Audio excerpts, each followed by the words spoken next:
Thanks so much, Jared, and welcome to the Midweek Tackle. So much meaty news to sink our teeth into. My name's Lauren Wood. I'm joined by Corbin Middlemas and Jon Ralph. It's happening everywhere, John, tonight, isn't it? It certainly is. So the Rankin suspension will drag in tomorrow. Got big breaking news on that and the explanation for Adelaide. But you have spoken to Jamarra Ugle-Hagan after the dramas of the weekend. What did he tell you? I have. So this story has gone on Code Sports just a short time ago. And Jamarra Ugle-Hagan, as you say, speaking for the first time since he was outside Love Machine nightclub on Sunday evening when a firearm was discharged. Now, Jamarra, as we know, spoke to Victoria Police on Monday. There is no insinuation that he is involved in any way and he's being treated by police as a witness. But he has spoken for the first time about the experience and just how harrowing it was. He says that it went off about a metre away from him, that he was lucky not to be hit. Conceding as well, which I think has been the narrative from a lot, that he probably should not have even been there at 2:30 in the morning. So he is probably the first person to admit that, but talks about the effect that it has had on him mentally. He's been incredibly anxious since the incident, and I think no one could blame him given his version of events, as you say, that he was getting into an Uber at the time. He was there with a group of people outside the nightclub when, as Victoria Police have alleged, a scuffle broke out. A firearm was discharged nearby, but he is absolutely maintaining that he has had absolutely no involvement in this incident. And I think harbours a little bit of frustration. It was my sense that he is, of course, named in these scenarios. The way that he put it, he was with a group of about 20 people. There's another 100 people sort of in the nightclub, but it is his name that's obviously out there in all of this. So we know that the nightclub itself has been involved in a number of violent attacks over recent weeks as well. I mean, it is another chapter, as we know, in what has been a lengthy saga with Jamarra Ugle-Hagan and all of his delicate personal issues. But I think no one can discount the fact at the moment that he has expressed certainly how he is feeling about being there on Sunday evening when this played out, and I guess the mental toll that it's had on him. Extraordinary story, extraordinary quotes. Unfortunately, he just keeps finding himself in really troubled positions, and unfortunately with people who bring trouble upon him as well. So the clubs out there that are looking for him in the trade period might think there's a bitter boy who cried wolf about this. So the Dogs are in such an impossible position. They've got to pretend that everything is going well with Jamarra because they want to trade him at the end of the season. As soon as those clubs overlook him, if they do, they'll try and find a way to get rid of that $900,000 contract, and that's the challenge. So a club can terminate a player's contract if they've engaged in serious or repeated misconduct. Being in the vicinity of a gunshot is not that. You know, having your car taken unwittingly and involved in a crime is not that. They could recoup some of the money from all those missed training sessions, but you know, they've worked with the AFL and they've allowed him at times to go and access the mental health care we all believe that he understands that he needs. So they'll hope someone trades for him, and then at the end of this situation, I think the only scenario for them, if he is still on their list, is to say, here's your payout. You might be worth $800,000 or $900,000. Here's the $500,000. Because, Corbin, he could be Taron Thomas in a heartbeat. You don't have a birthright to play AFL football. As extraordinarily talented as you are, at some stage the penny has to drop for him, and it hasn't done so dating back, let's face it, 10 or 11 months now. What's your take on it? Yeah, I think we need to hear a lot more from Jamarra before we even start talking about potential trades or what it would look like for the Dogs to offload him, what other clubs would be interested in him. And I think that's the first bit that the new club would take on board too. So if you were interested in Jamarra, you'd want to sit down and have a conversation with him. And I must admit, I love that we've heard from Jamarra. I feel like we actually haven't heard that much from him. He's basically sat down and done a podcast, and outside of that, we've heard very little from him, too much at all, across the course of the year. So we've heard lots of reports. We obviously know that he went away to the health retreat. He's come back. He made attempts to play. He had family bereavements. But we've heard a lot of people speaking on his behalf. I actually think it's nice to hear from Jamarra himself, and I actually think that is going to be the key point going forward. The more we hear from Jamarra, the more we see him present and see that he's ready to go to play footy. I actually think that's going to help his worth going forward in terms of finding a new home if that's what he wants, if he wants to play somewhere else next year or play in the league again. He's got a year to run with the Dogs. Yeah, and he's going to have to give really compelling testimony about how he can separate himself from some of those people. I think we all believe that he's improved his own behaviour, but when he is involved with those people, that is a challenge. The list of players who have been really troubled and moved on to another club and had roaring success is pretty short. Jesse Hogan, it took him 2 clubs. Went to Fremantle. That was a catastrophe. Eventually got himself right with a very small single-year deal at GWS. So we hope he can be in that category. Right now, there's a lot of doubts. Yeah, there is. And I think a lot left to run in this story. Obviously, incredibly refreshing and honest to hear from him today. But even in speaking to a number of clubs that I know have made inquiries about him, you know, particularly this year over the journey, I don't think any are particularly warming or cooling based on what's happened over the last few months. I think they're all very, very keen, was the sense I got, that, this has still got a long way to run. As we know, trade period is still, another 2 months away. So they're very, very happy to sit, let the powder settle on this and just wait and see what plays out, because so much water to still go under the bridge. John, you broke the story about Isaac Rankin on Sunday night. You brought it to us first on codesports.com.au. Now, I've got here that the verdict has landed, but that is actually not the case, is it? What is the latest there? Yeah, that's right. So it will go into tomorrow, and there's even a scenario where potentially Adelaide will get what the AFL believes the verdict should be, and then they might have another 24 hours to try and work through that. So Adelaide believes there are compelling extenuating circumstances tonight in regards to why they believe he should serve only a 3-week ban. So I've revealed tonight that their submission is that he was triggered by a war of words with Dan Houston.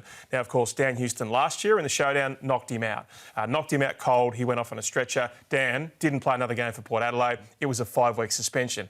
Now, the Adelaide version of events is that there was a claim made, whether it was, bring the stretcher out or something in regards to that triggered him. I'm not condoning his language after that. I'm not suggesting that it was an appropriate response for him to utter that homophobic taunt. But the Adelaide view is certainly that it was something that was instructive. Now, Adelaide's also made the case to the AFL today that a home and away suspension is in no way equitable to a final suspension, in fact, a potential full final suspension. They believe the AFL will be well aware of the double standard of hiring Snoop Dogg to perform at a grand final despite his homophobic language, then suspending players for up to 5 weeks. I'm not sure if that's in the submission, but certainly that's something they believe the AFL is aware of. Corbin, people will not like the Houston defence. They will say it's a cop-out.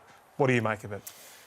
Yeah, I'm inclined to think let's deal with the two issues separately rather than make them one issue. So if he does have an issue in the way that Dan Houston addressed him on field, let's talk about that. But I'm not sure that gives him an excuse to be able to use the language that he has on this particular occasion. I also think the AFL have wedged themselves a little bit in this, that rather than taking an educational model, and they would argue, we do education, we put a module out and everything else. They've decided to take a punitive model, which means if that's what they're going to do, and they say that we'll just keep suspending players until the behaviour corrects, well, the behaviour hasn't corrected. So they really, what other position are they in? To be honest, for whatever it's worth, I could understand if, say, they gave him a 3-match ban and they said, look, 2 of them are finals, so there's a little bit of weighting that goes on that. You'd be okay with that 3 weeks? Probably with 2 of them being finals. But again, it's this arbitrary nature that we'll just make it up as we go. And the fact that it's even stretched into a 4th day just suggests that the AFL, as they've done in the past, quite happy just to let it flap in the breeze, see what the reaction is. I actually thought across the footy world last night, everybody was almost lockstep that, hey, you can't do that. We know what the sanction is and we're expecting this kind of an outcome. The only reason that this could be taking so long is for what you've reported tonight. And, that basically there is more negotiation happening there, which probably suggests that it's not as open and shut as what you'd expect it to be. And Adelaide's really hopeful that delay means that they are taking it seriously, not that they're just showing them, they're trying to give them indication they take it serious and then go 5 weeks anyway. So here, of course, are the suspensions from dating back from April last year. And I think the Adelaide view is that Jeremy Finlayson one, that's 3 weeks. OK, so if you strike someone 16 months ago, you strike someone today, you get 3 weeks. So why is it this escalating snowballing type model? Yeah. Okay. I agree, and I think the model should be public-facing, and we've had this conversation in the past, but I guess the part I don't understand, and firstly, Isaac Rankin's absolutely the number one person responsible for this. He's the one that said it. Secondly, though, I look at the football club, and you hear Brad Scott speak last night on AFL 360 and Zach Merritt this evening, and I thought this is a club that's got a great approach to this issue, that even if you just look at it as a football issue rather than a social issue, if you're a chance at missing a player for 3 weeks, even say it is 3 weeks or 4 weeks or 5 weeks for something like this, if it was a sling tackle or a slam tackle or something like that, they would go on, they'd practice it and they would basically try and correct the behaviour of their players. Have the Adelaide Crows put any time, any extra resources, any extra education around their group since Finlayson, since Collard, since Powell to make sure that this doesn't happen to us? So I wonder sort of how much work they've done behind the scenes, and ultimately they're the ones that are going to miss one of their key players at a big time of the year. And Isaac is in a world of hurt in regards to his own personal circumstances. The club is really putting a lot of support around him. They believe he's just absolutely shattered by it, which is fair enough. So it's a really complicated picture by the AFL. As you say, if it was 3 weeks from round 1 last year, we'll all say that's okay. If this is 3 weeks right now, everyone will say the AFL has gone soft on homophobic language or anti-homophobia. it's a very tough situation for the AFL. Yep, and a sleepless night tonight, no doubt, for those who are going to make that decision on Isaac Rankin. Now, John, it was a huge day for the Saints yesterday. I think some of them are still partying down there at the Saints Disco, of course, with the signature of Nazaya Wanganeen-Milera. You've spoken exclusively with the president, Andrew Bassett, and he's basically admitted that the Saints are happy to take the punt on these monster deals of Naz and the De Koning one that could potentially follow. Yeah, that's right. Andrew was absolutely thrilled today. So he says, yeah, $2 million, it's absolutely a risk. And he says, yes, we're very happy to be one of the AFL's new disruptors. So the Nepo baby taunts, $3.8 million for two of these superstar players in Naz and Tom De Koning, and all of the lobbying that they've done against father-sons. Here's what he told the Herald Sun today. There's no way to win a flag without offending people. He was instrumental in the pitch last week. He flew up with Stephen Silvani, the club's football boss or list boss. So there was this meeting at his Brighton mansion. Of course, he's the Seek.com co-founder. It was seen as razzle-dazzle, in his top hat trying to pitch to this young Indigenous kid. He says it was takeaway Japanese lunch in plastic containers, that Ross was in his sandals. He pitched the club's vision to him. He said, look, we don't get everything right, and they very much are trying to learn from their mistakes. So they're not saying that their pitch was flawless. He says that paying these two players, and that's an if they get TDK, is a necessary risk. He says, I think we've been scared as a football club to take risks, and we've been scared to upset people. There is no risk-free way to win a flag. There is no risk-free way to win a flag without offending people. So we're trying to offend people for all of the right reasons. The reasons we don't offend people is because we've been too nice on the bottom of the ladder. And as he said, the overwhelming message from the security people is have a crack.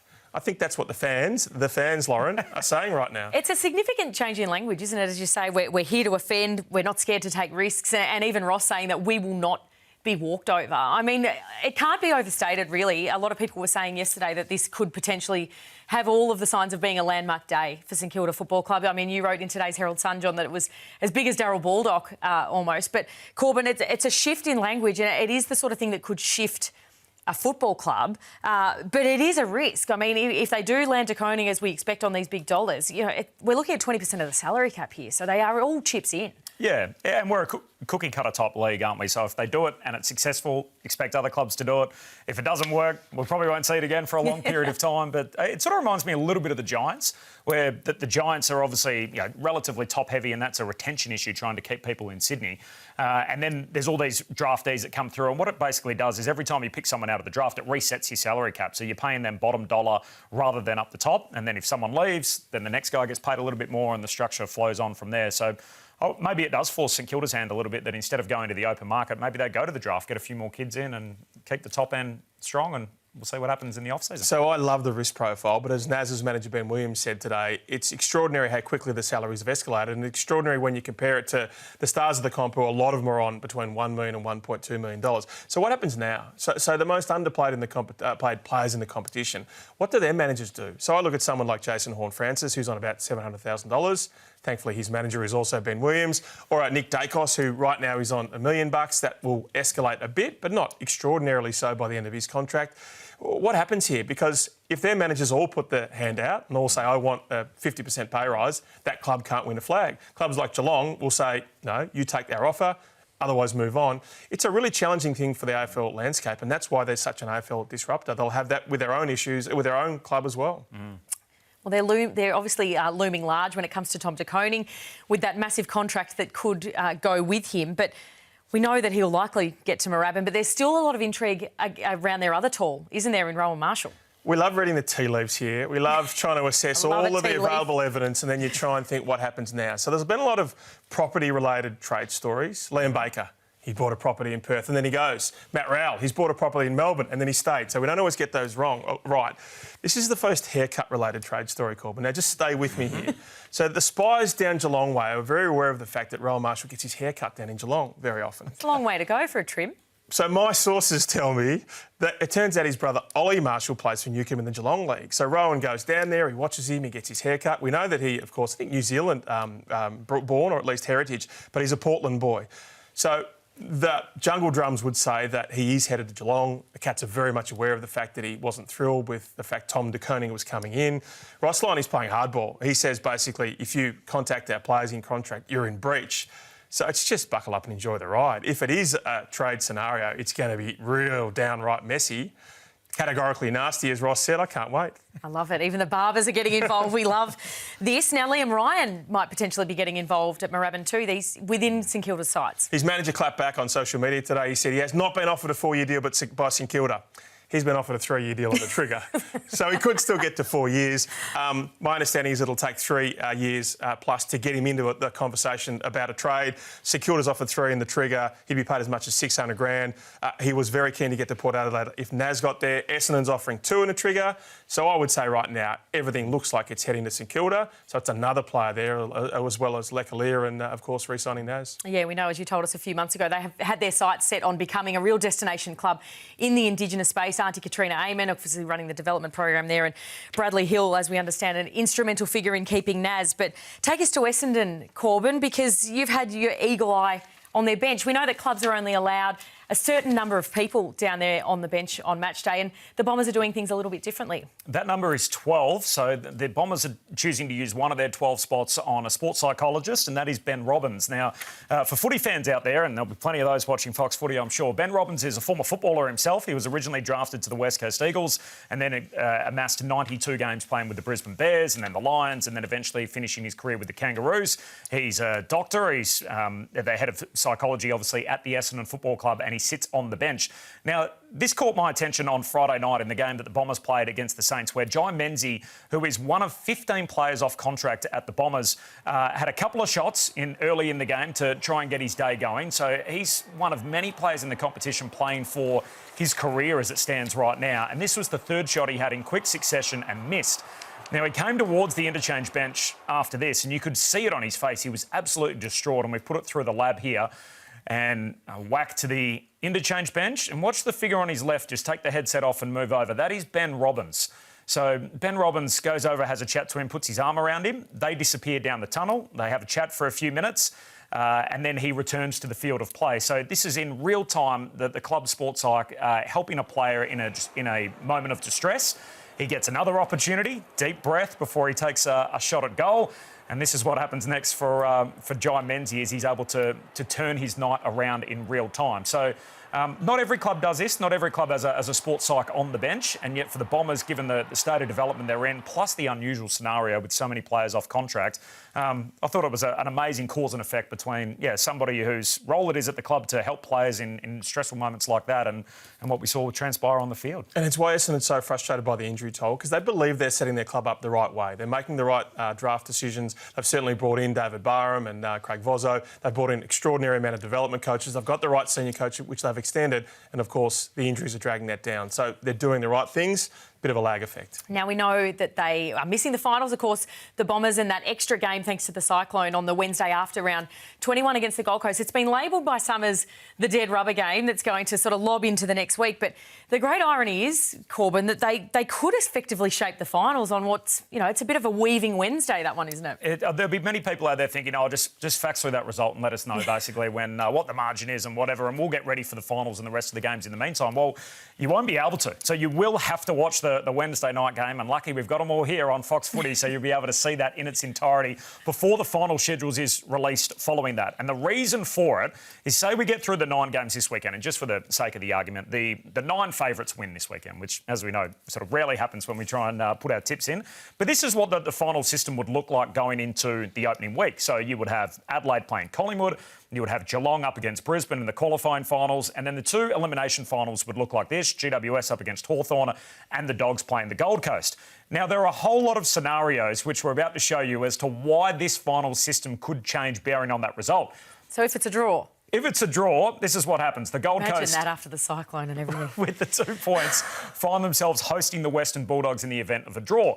Now, if Essendon are to win, this is how it would change. So all of a sudden, Gold Coast swap spots again. They find themselves playing on the road in an elimination final against GWS.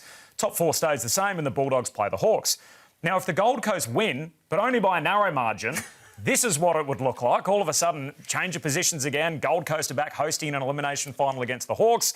We're back to the Great Western, GWS and the Bulldogs, and the top 4 remains the same.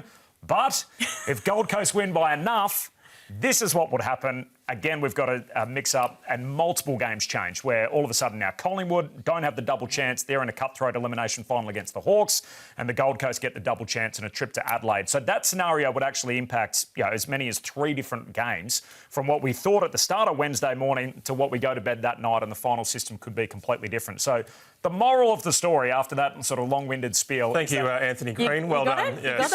You must watch Wednesday night because it will impact the makeup of the final series. And so the whole point again is that we don't really know when the qualifying finals will be played. And so a club that might potentially have a week off leading into the finals and then potentially a week off after the qualifying final, they don't know what to do with their schedule. So we'll have to wait all that time through till they try and have a Saturday scratch match.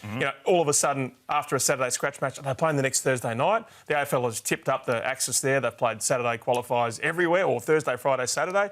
So, these clubs will be desperately wanting some certainty about their what they do, and they won't get it. I was about to say, surely the minor premier would know at least. They're locked in on the Friday night or the Thursday night or the Saturday or whatever it turns out to be. Well, not necessarily the case. If you look at recent history here, so the last 6 years, they've played in 4 different time slots. You've done the graph. Sorry, there you go. Amazing. So you've got Saturday 3:20, Thursday 7:20, and then 2 Saturday games but at different times, back to a Thursday and a Friday. So just because you finish number 1, don't expect that you're absolutely going to know where your team's going to play week 1 of the finals. So it's why you must watch on Wednesday night. And, of course, concussion watch for that Essendon Gold Coast game for those Gold Coast players. The AFL's view would be you wanted it in the bye weekend.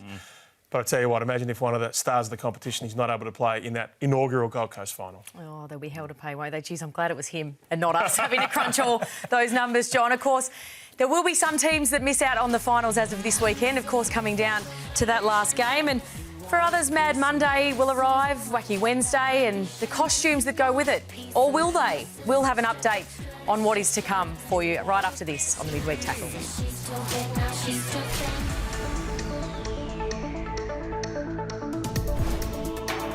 Welcome back to the Midweek Tackle, John. It was this time last year, of course, that GWS found themselves in incredibly hot water off the back of their Mad Monday and the associated costumes. It's safe to say that as we head into our first weekend of Mad Monday, Wacky Wednesday looming, players and clubs are on edge. That's right, 9 teams, nearly 500 players. So AFL clubs have warned their players, you are on a very tight leash, even though I would imagine most of them will continue with Mad Monday. So those 6 Giants players were banned. An AFL umpire in Lee Howson was banned for a game after dressing up as Osama bin Laden. So the AFL's view is that it's up to the clubs to try and police it. There's a private view at the AFL. Do players really need to dress up? Geelong does it really well. The rest of them are pale imitations, and it's just so easy for someone to misinterpret what you believe is funny.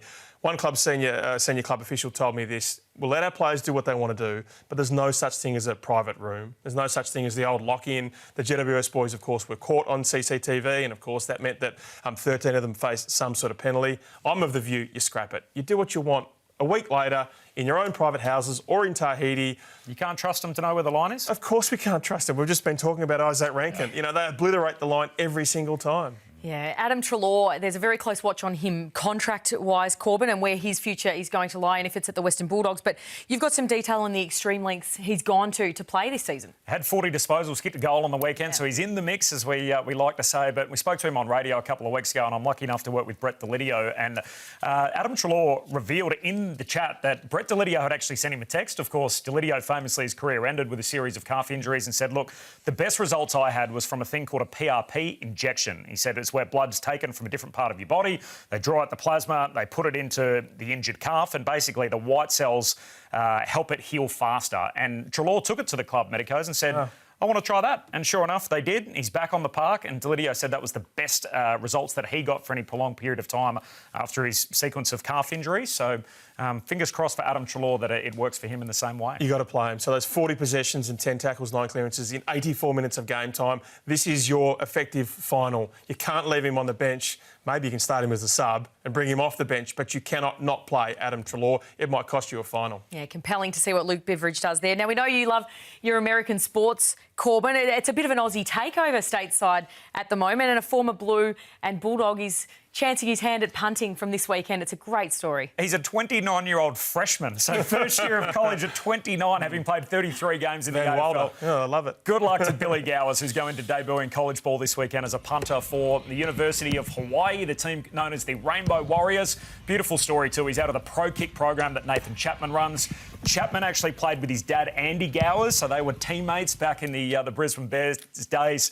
There's Aussies everywhere, though. There's over 80 of them in college systems at the moment, so good luck to all of them when college football starts back up. A couple of other guys like Jackson Ross, who's at the University of Tennessee. Damon Greaves played for the Hawks. He's over there at the moment as well with Coach Prime at Colorado, so nice to have college football back. Love that. You'll keep us well across it. Now, of course, the Ollie Wines tribunal case has been ongoing while we have been here on the Midweek Tackle. Let's get to David Zeta on the latest on that case. Where are we at, David? Well, it's still going at the moment. I think we're just getting close to closing submissions, and then the tribunal will deliberate. We'll see if Ollie Wines is free to play in Ken Hinkley and Travis Boak's farewell game. They have tried to downgrade impact from severe to high, so that would normally be a 2-match ban, but they're also arguing exceptional and compelling circumstances in regards to the fact that Wines has never been reported prior to this, and also that it is a significant game coming up. So that will be a really interesting case to see how it plays out. Ollie Wines gave evidence and said that he executed a legal bump. He made contact with the shoulder. He didn't realise Cooper Lord was concussed